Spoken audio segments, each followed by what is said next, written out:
Hello and welcome to the Evidence Based Chiropractor. I am your host, Dr. Jeff Langmaid. On today's episode, we are back with more research, a brand new study that came out in Chiropractic and Manual Therapies, and it's all about patient and provider characteristics associated with what intervention is chosen in chiropractic practices.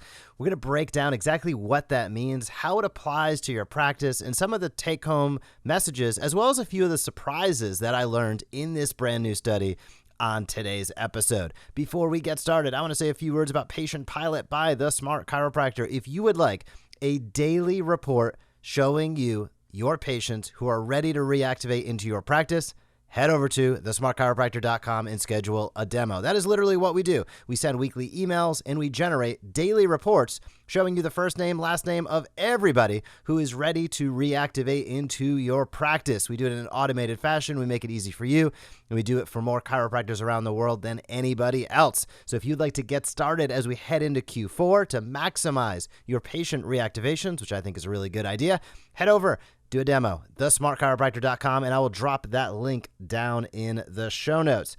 Additionally, I'll drop a link to this study down in the show notes, which came out in Chiropractic and Manual Therapies just over the last month or so, and the official title is Patient and Provider Characteristics Associated with Therapeutic Intervention Selection in a Chiropractic Clinical Encounter. It is a cross-sectional analysis of the COAST and O-COAST study data. That's an acronym that we'll talk about in just a moment. But this really tries to highlight what goes on when somebody comes in to a chiropractic practice. What goes on? What goes on the most common? What goes on the least common? And is there any correlation between how the patient shows up, who they are, so to speak, demographically, and their treatment that they receive?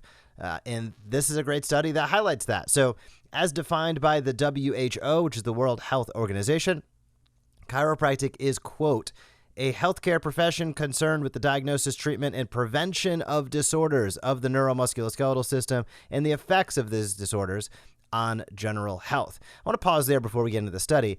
That's a really great definition, in my opinion, of chiropractic. Now, I like to say we are a movement-based healthcare profession, so maybe I try to sneak that in there somewhere, but I could not agree more. The diagnosis, treatment, and prevention. And that's a key component when we talk about prevention, because we've talked a lot about maintenance and wellness care this year and how some docs pride themselves on low PVAs and not getting into the realm of maintenance and wellness as if it's not patient-centric. I don't believe there's anything more patient-centric than actually highlighting to people the truth. Gravity is undefeated. Time is undefeated. You are probably going to do things to your body over time that create challenges, the stressors, right? And that is a tale as old as time, yet many people don't internalize that. And that's a paradigm that we bring to the table as chiropractors that really nobody else does. And it should not be diminished when we look at the prevention and the importance of that. Additionally, they highlight the neuromusculoskeletal system. I couldn't agree more. It goes beyond biomechanics. This is about neurology. This is about the muscular system. This is about the skeletal system and the effects that that has on disorders, aka diseases, aka diagnosis codes, and on general health.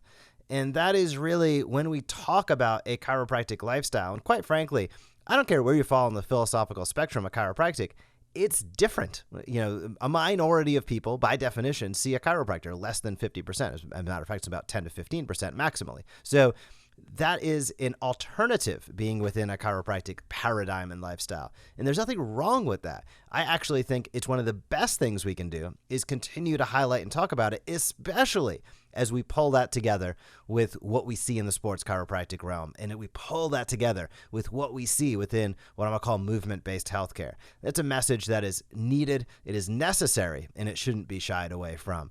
Now, we know that there's also about 100,000 chiropractic licenses worldwide, aka chiropractors. I think there's about 40,000 actually practicing full-time docs, in my opinion, and that's represented across 90 countries, which is pretty impressive.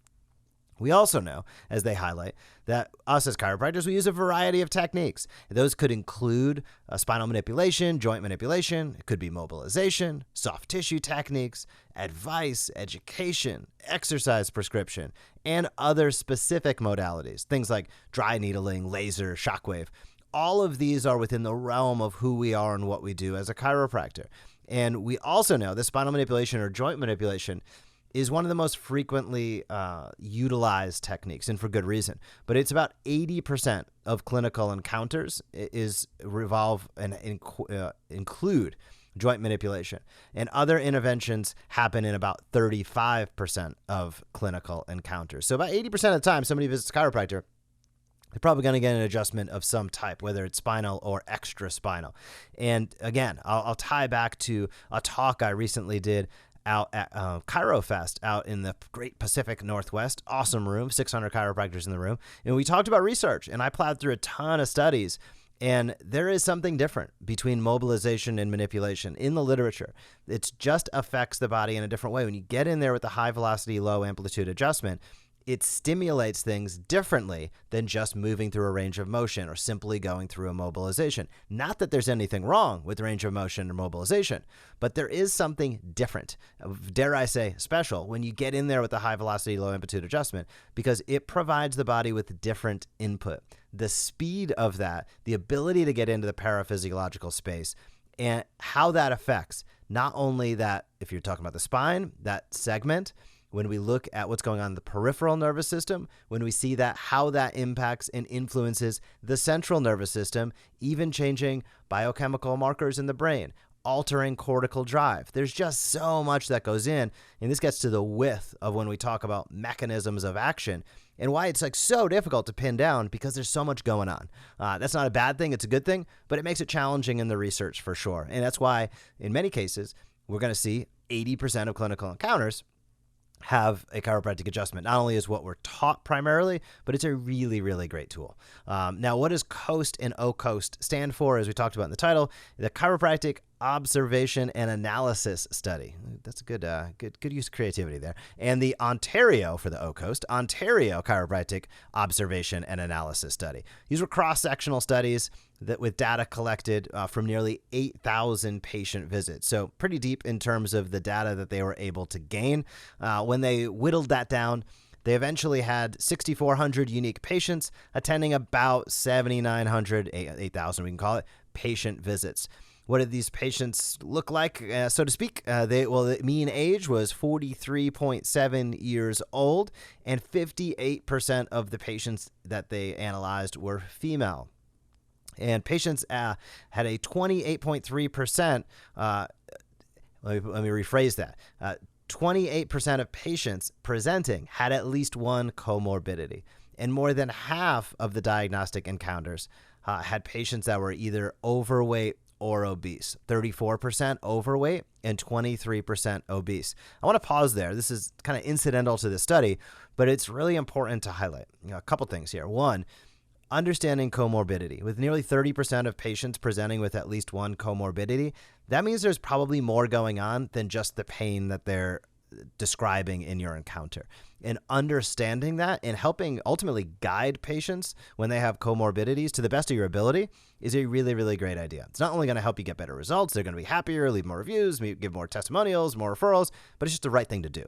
The second component in not being myopic, let me pause on that, not being myopic, in my opinion, is one of the most important things we can bring to the table as chiropractors. They can go say, I have hypertension, and get a drug somewhere else. But when they're coming in and you discover that they have fear avoidance behavior and movement, and they have low back pain, and you can help them overcome that fear, for example. That's not a comorbidity, but I think you get my point.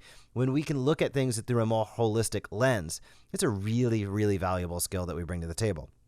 The other component, with 34% plus being overweight, 23% plus being obese, this is a big deal. And when we think about weight, there's so many lenses to look at this through. Number one is, in general, it makes relief harder. When we see the joints impacted at a higher rate over a longer period of time, as we age and weight goes up and we become less mobile, these are really tough challenges. So these start to become compounding, and you want to break that down and break that apart. Now, all of us are not, I'm going to say, weight loss experts as chiropractors necessarily. Maybe you have a weight loss program in your practice, but helping people understand that weight is beyond aesthetics alone.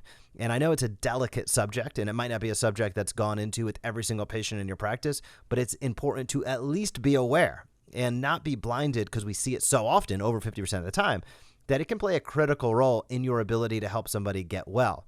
And helping them understand that things might take a little bit longer is just proper expectation setting, which is one of the most important things we can do. So the most common diagnostic grouping that presented was, no surprise, musculoskeletal back challenges 58% of the time, and they had non-musculoskeletal complaints 3%, health maintenance and prevention about 3% as well, 2.5%. So across all diagnostic encounters, manipulation was the most common technique utilized. In this study, it was 63%, followed by soft tissue techniques at 58%. Manipulation was 63%. Soft tissue techniques were 58%. Surprisingly to me, a couple things. One, that's actually lower than I would expect for manipulation, only at 63%. I would think it'd be 80 to 90%. Soft tissue techniques coming in strong, nearly 60%. That's great because soft tissue is an important component of things. I just hope that soft tissue isn't overtaking the necessity to get movement into the joint, so to say.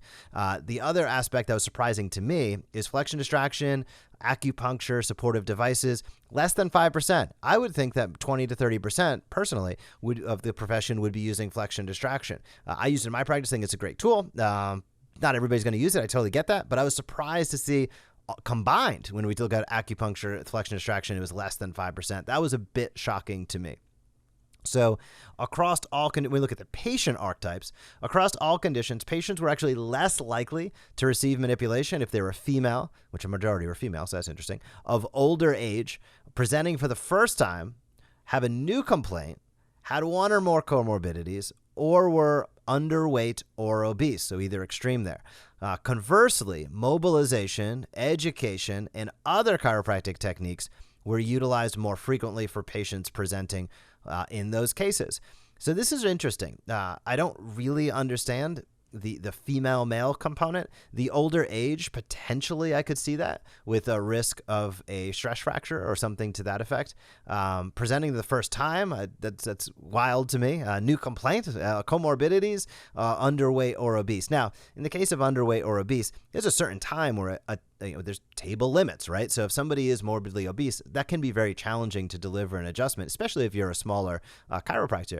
But it was very interesting to see that all of those actually made it less likely that somebody would receive an adjustment, but more likely that they'd receive other things. Now, I think it's fantastic that patients were receiving things such as mobilization, advice, education, ancillary care. I think that's really great. I just was surprised to see that those were the factors that affected how likely somebody was to receive an adjustment. And chiropractors who were in practice for more than 5 years were less likely to report using prescriptive exercises. Also interesting anecdote. Not totally surprised by that, but it was interesting to see that nonetheless. So I think the study had some really, really interesting points. It kind of highlights the fact of that, as with many studies, this is not the end of the story, but rather the beginning of the story. They don't have too many conclusions. This was looking at the data to establish what was going on. Now then, subsequent studies can build upon this, take this information and data, and see if we can stratify what's really going on when somebody comes in. And this is an interesting mode of thought because, in my opinion, looking back at data such as this, it helps us really get a grasp of what other people are doing. And many times as chiropractors, we can be pretty siloed in terms of we're in our practice by ourselves. 76% of us are sole providers. So we don't have a lot of access to what are other chiropractors doing day in and day out besides talking with a friend or visiting a seminar, at which point, how accurate is that data? Well, pretty accurate, but I trust it a lot more when they're looking at the codes of actually what's going on because there's no reality, no bias to that. So this study was an interesting first step in understanding what are the factors that affect the treatments delivered in hundreds of chiropractic practices through thousands of patient encounters. So interesting study. I'll drop the link down below if you want to check it out. Additionally, as we wrap up, I want to be sure to let everybody know we are heading into October. If you are looking to build out your revenue, you have to build your team. And I know I can speak to this personally right now. Team building is one of the hardest things to do out there, whether you are hiring an associate, whether you're hiring a chiropractic assistant, or whether you're a lone wolf maybe and you want to bring, or you could be a big practice and you want a virtual chiropractic assistant, which many docs are unaware that that's out there.